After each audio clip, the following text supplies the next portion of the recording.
যারা এই দেশের প্রতি তাদের আস্থা এবং বিশ্বাস ভালোবাসা হারিয়ে বিদেশে অবস্থান করার সিদ্ধান্ত নিয়েছেন।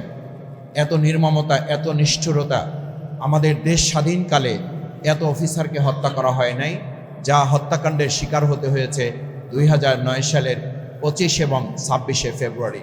কেন হয়েছে? কারা করেছে? আমরা লক্ষ্য করেছি বিগত 4.5 বছর আমি জেলখানায় থাকার সুযোগ পেয়েছি, আমাদের সম্মানিত নেতৃবৃন্দ জেলখানায় থাকার সুযোগ হয়েছে। আমরা সেখানে দেখেছি বিডিআর ভাইদেরকে গ্রেপ্তার করে রাখা হয়েছে, তাদের বিচার চলমান আছে, নিশ্চয়ই বিচার চলবে। যারা অপরাধ করেছে, অপরাধ আইডেন্টিফাই করে চিহ্নিত করে তাদের বিচার করা হোক। কিন্তু আমরা এটাও জেনেছি, কারোর সাথে কথা বলে আমাদের কাছে মনে হয়েছে শুধুমাত্র বিচারের নামে বহু বিডিআর সদস্যদেরকে মাসের পর মাস, বছরের পর বছর অন্যায়ভাবে বিচার সম্পন্ন না করে তাদের পরিবারগুলোকেও এবং ব্যক্তিদেরকেও, বিডিআরদেরকেও ধ্বংস করে দেওয়ার আরেকটা চক্রান্ত করা হয়েছে বলে তাদের সাথে কথা বলে আমাদের কাছে মনে হয়েছে। আমরা মনে করি 2009 সালের এক ঢিলে কয়েকটি পাখি মারা হয়েছে। প্রথমত, সেদিন 9 সালে এই হত্যাকাণ্ডের মধ্য দিয়ে 2014 সাল, 2018 সাল, 2024 সালের রাত্রিকালীন ভোট, আমি এবং ডামির ভোট এবং জনগণহীন এক ভোট সম্পন্ন করার জন্য দেশপ্রেমিক সেনাবাহিনীর সদস্যদেরকে হত্যাকাণ্ডের মাধ্যমে তারা তা সম্পন্ন করতে চেয়েছিলেন এবং কিছু কিছু ক্ষেত্রে তারা সফলও হয়েছিলেন। সম্মানিত সুধীমণ্ডলী, সাংবাদিক বন্ধুগণ, আমরা প্রতিহিংসা চাই না, কিন্তু আমরা সমঝোতাও চাই না। কিন্তু আমরা লক্ষ্য করছি বিচারের নামে কোনো ক্ষেত্রে প্রতিহিংসার রাজনীতি করা হচ্ছে, আবার কোনো ক্ষেত্রে পছন্দ মতো সমঝোতারও একটা রাস্তা বের করার চেষ্টা দেশি বিদেশি ষড়যন্ত্রের মাধ্যমে কেউ বাস্তবায়ন করছেন।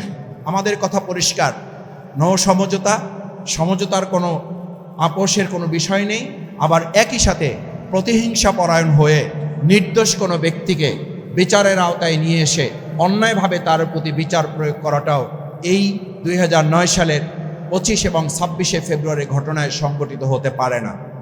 তৃতীয়ত, আমি যে কথাটি পরিষ্কার করে বলতে চাই, সম্মানিত সাংবাদিক বৃন্দ, আমার ভাই এবং বন্ধুগণ, আমরা 2009 সালের 25 এবং 26শে ফেব্রুয়ারি এই ঘটনায় আসলে বিডিআর এবং আমাদের পরস্পর বিডিআরকে মুখোমুখি করা হচ্ছে।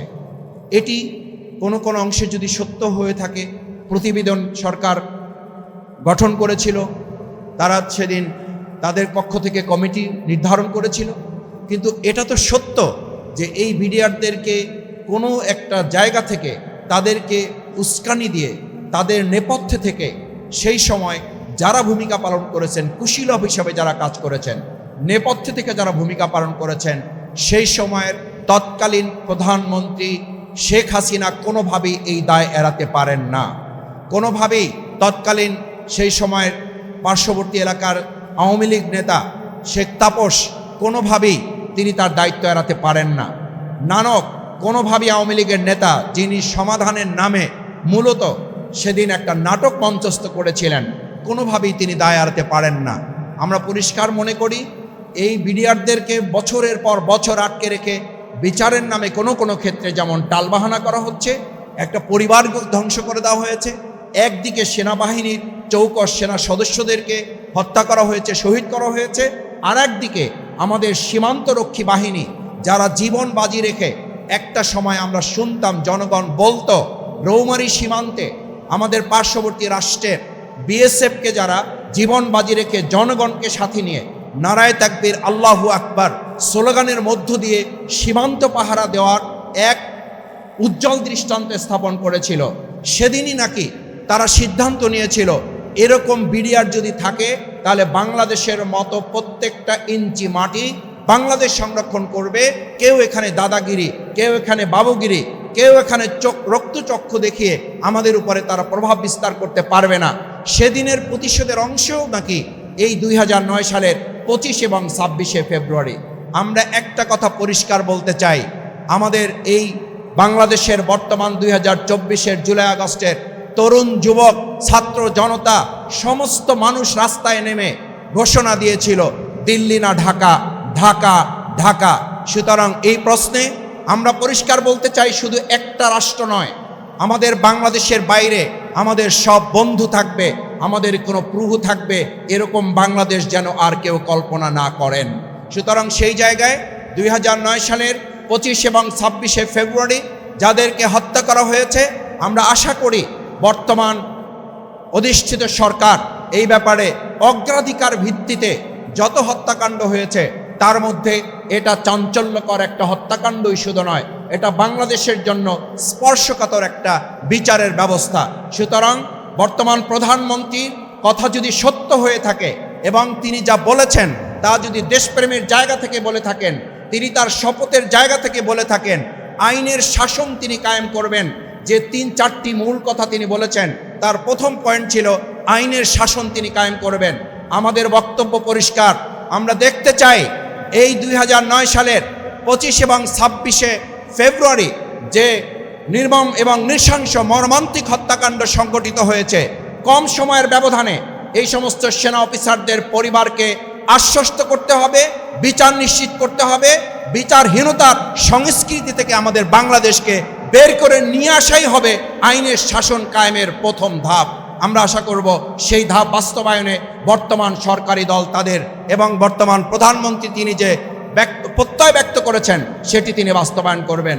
সবশেষ আমি সম্মানিত সুধীমণ্ডলী ভাই এবং বন্ধুগণকে বলতে চাই, আমরা সেদিন লক্ষ্য করেছি মেধাবী, যোগ্য, সৎ, চৌকস নেতৃবৃন্দকে দেখে দেখে তাদেরকে হত্যা করার মধ্য দিয়ে বাংলাদেশকে একটা মেরুদণ্ডহীন বাংলাদেশে পরিণত করার ষড়যন্ত্র করা হয়েছিল।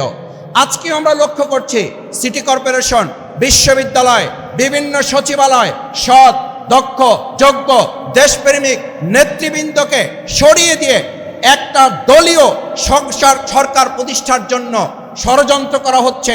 জনগণ অত্যন্ত ঘৃণার সাথে এই সমস্ত পরিকল্পনাকে প্রত্যাখ্যান করতে চায়, কারণ আমাদের সকলের কথা ছিল সবার আগে বাংলাদেশ, সবাই মিলে বাংলাদেশ।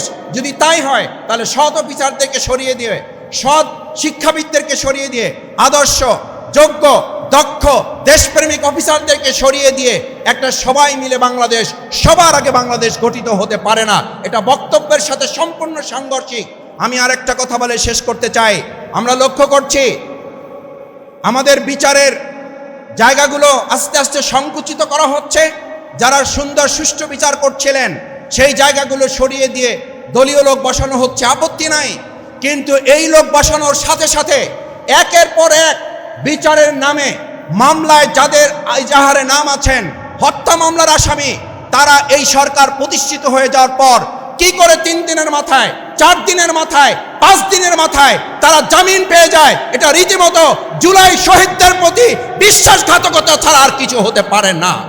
এবং আমরা এটাও লক্ষ্য করছি, কেউ কেউ আমাদেরকে বলেন মাসুদ ভাই চকলেটের যেমন দোকান খোলে, ফুচকার যেমন দোকান খোলে, আমাদের বিগত দিনের ফ্যাসিস্ট আওয়ামী লোকেরা বর্তমান একটা সরকার প্রতিষ্ঠিত হওয়ার পর এরকম কিছু কিছু খুচরা দোকানও খোলা শুরু হয়েছে। আমরা একটা কথা স্পষ্ট বলতে চাই, যদি বর্তমান সরকার জুলাই শহীদদের প্রতি সম্মান থাকে, জুলাই আগস্টের চেতনাকে তারা লালন করেন, জুলাই চেতনাকে তারা ধারণ করে দেশ পরিচালনা করেন, তাহলে অবশ্যই এসব বিষয়ে সরকারকে জিরো টলারেন্স ভূমিকা পালন করতে হবে।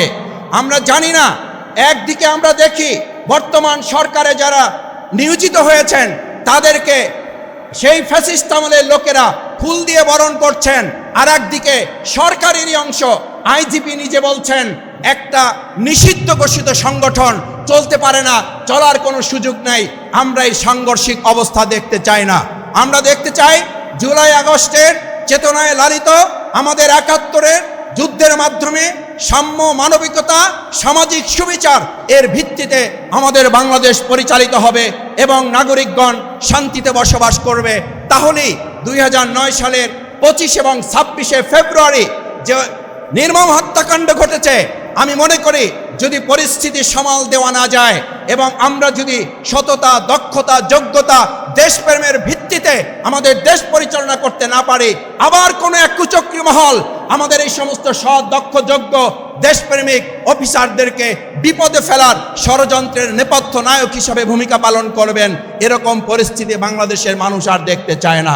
তাই আসুন আমাদের 2009 সালকে সামনে রেখে যদি আবার 17 বছরের সেই পিছনের বাংলাদেশে আমরা ফিরতে না চাই, অবশ্যই আমাদের সৎ, দক্ষ, যোগ্য সেনা, আমাদের যারা দেশপ্রেমিক অফিসার, তাদেরকে দিয়ে বাংলাদেশ পরিচালনায় ভূমিকা পালন করতে হবে।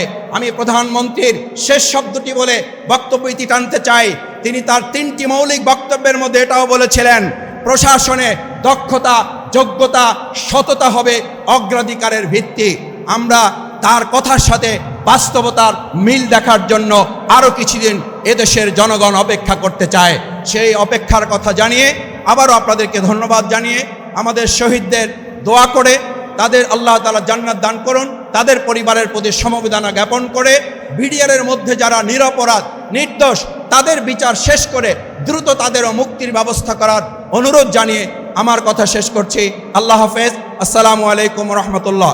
সম্মানিত সুধীমণ্ডলী, সাংবাদিক বৃন্দ, কর্তৃক আয়োজিত 2009 সালের 25 এবং 26 ফেব্রুয়ারি বিডিআরের পিলখানার নৃশংস হত্যাকাণ্ডের বিচার এবং শহীদদের স্মরণে আজকের এই আলোচনা সভা ও দোয়া অনুষ্ঠানের সম্মানিত সভাপতি, বাংলাদেশ জামায়াত ইসলামী ঢাকা মহানগরী দক্ষিণের সম্মানিত নায়েবে আমির, কেন্দ্রীয় কর্ম পরিষদের অন্যতম সদস্য শ্রদ্ধাভাজন জনাব আব্দুস সবুর ফকির, আজকের এই অনুষ্ঠানের বিশেষ অতিথি হিসেবে আমাদের মাঝে এসে উপস্থিত হয়েছেন বাংলাদেশ জামায়াত ইসলামী কেন্দ্রীয় সহকারী সেক্রেটারি জেনারেল, বাংলাদেশ ইসলামী ছাত্র শিবিরের সাবেক কেন্দ্রীয় সভাপতি, বাংলাদেশ জাতীয় সংসদের নবনির্বাচিত সংসদ সদস্য শ্রদ্ধাভাজন জনাব মাওলানা রফিকুল ইসলাম খান, সম্মানিত পরিচালক, বাংলাদেশ জামায়াত ইসলামী কেন্দ্রীয় নির্বাহী পরিষদের অন্যতম সদস্য ঢাকা মহানগরী দক্ষিণের সম্মানিত সেক্রেটারি, বাংলাদেশ জাতীয় সংসদের নবনির্বাচিত সংসদ সদস্য জনাব ডক্টর শফিকুল ইসলাম মাসুদ সহ ঢাকা মহানগরী দক্ষিণের সম্মানিত নেতৃবৃন্দ, সম্মানিত সাংবাদিক বন্ধুগণ, সম্মানিত ঢাকাবাসী, আসসালামু আলাইকুম রহমতুল্লাহি ওয়া বারাকাতুহু। 2009 সালের 25 এবং 26 ফেব্রুয়ারি বাংলাদেশের ইতিহাসে একটি কালো অধ্যায়। কারণ এই বাংলাদেশকে ভারতের তাবেদার রাষ্ট্রে পরিণত করার জন্য ওই ভারতের প্রত্যক্ষ মদদে তৎকালীন শেখ হাসিনার সরকার বিডিআরের পিলখানার মধ্যে একটি নৃশংস হত্যাকাণ্ড ঘটিয়েছিল। এই ঘটনার মধ্য দিয়ে মূলত তারা 2টি উদ্দেশ্য হাসিল করতে চেয়েছিল। একটি হলো আমাদের বাংলাদেশের সীমান্তের অত্যন্ত প্রহরী, যারা ওই কুড়িগ্রামের রৌমারিতে জীবন বাজি রেখে আমাদের সীমান্তকে যারা রক্ষা করেছিল, সারা বাংলাদেশের প্রত্যেকটি সীমান্ত যারা জীবন বাজি রেখে লড়াই সংগ্রাম করে যারা এই সীমান্তকে পাহারা দেয়, সেই বিডিআরকে ধ্বংস করা, পাশাপাশি বাংলাদেশের স্বাধীনতার সার্বভৌমত্বের অত্যন্ত প্রহরী আমাদের দেশপ্রেমিক সেনাবাহিনীর এই শক্তিকে নষ্ট করে দিয়ে বাংলাদেশকে মূলত ভারতের তাবেদার রাষ্ট্রে পরিণত করার জন্য এই নীলনকশার অংশ হিসেবেই মূলত সেদিন এই হত্যাকাণ্ড ঘটনা হয়েছিল। আমরা লক্ষ্য করেছি যে এই হত্যাকাণ্ডের পরে আজও পর্যন্ত এই হত্যাকাণ্ডের সুষ্ঠু রহস্য কিন্তু উন্মোচন হয়নি দেশবাসীর সামনে। সেনাবাহিনীর নেতৃত্বে যেই তদন্ত হয়েছিল সেই তদন্ত কিন্তু আজও পর্যন্ত বাংলাদেশের মানুষ সেটি জানতে পারেনি। আর সরকারের গঠিত যে তদন্ত কমিটি সেটি বাংলাদেশের মানুষের সামনে উপস্থাপন করেছে, যেটি এদেশের মানুষ সেটা কখনো মেনে নিতে পারেনি। আজকে আমরা লক্ষ্য করেছি যে 5ই আগস্টের গণঅভ্যুত্থানের মধ্য দিয়ে 16 বছর ধরে যে ভারতের তাবেদারি করা সেই সরকারের পতনের পরে মানুষ 16 মাস ভারতের তাবেদার মুক্ত ছিল। কিন্তু আজকে যে নব গঠিত যে সরকার, তারা আমরা আবারও লক্ষ্য করছি তারা আবারও ভারতের তাবেদারি করার জন্য তারা উঠে পড়ে লেগেছে। আমরা স্পষ্ট করে বলতে চাই, বাংলাদেশের মানুষ আর কোনোদিন ভারতের তাবেদারকে কখনো মেনে নেবে না। প্রয়োজনে 5 আগস্টের মতো আরও 5 আগস্ট ঘটবে, কিন্তু এদেশকে আমরা ভারতের তাবেদার মুক্ত রাখবো ইনশাআল্লাহ। তাই আসুন সম্মানিত ভাইরা আমার, আমরা দেশপ্রেমিক জনতা হিসেবে আমরা চাই যে বিডিআরের যে পিলখানার হত্যাকাণ্ড ঘটেছিল সেই হত্যাকাণ্ডের অরিজিনাল রহস্য উন্মোচন হোক বাংলাদেশের মানুষের সামনে। তাহলে এদেশের মানুষ বুঝতে পারবে যে কারা এই হত্যাকাণ্ডের সাথে সরাসরি জড়িত ছিল। ইনশাআল্লাহ সেদিন সেই রহস্য একদিন অবশ্যই বাংলাদেশের মানুষের সামনে উন্মোচিত হবে। এবং আমরা শহীদদের জন্য দোয়া করি, আল্লাহ রাব্বুল আলামিন তাদের শাহাদাতের সর্বোচ্চ মর্যাদা দান করুন।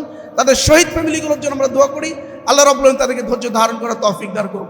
সম্মানিত ভাই এবং বন্ধুগণ, এ পর্যায়ে আপনাদের সামনে বক্তব্য পেশ করার জন্য বিনীতভাবে অনুরোধ করছি বাংলাদেশ জামায়াত ইসলামী কেন্দ্রীয় নির্বাহী পরিষদের অন্যতম সদস্য, ঢাকা মহানগর দক্ষিণের সম্মানিত সেক্রেটারি, ইসলামী ছাত্র শিবিরের সাবেক কেন্দ্রীয় সভাপতি, বাংলাদেশ জাতীয় সংসদের নবনির্বাচিত সংসদ সদস্য জনাব ডক্টর শফিকুল ইসলাম মাসুদ এমপি।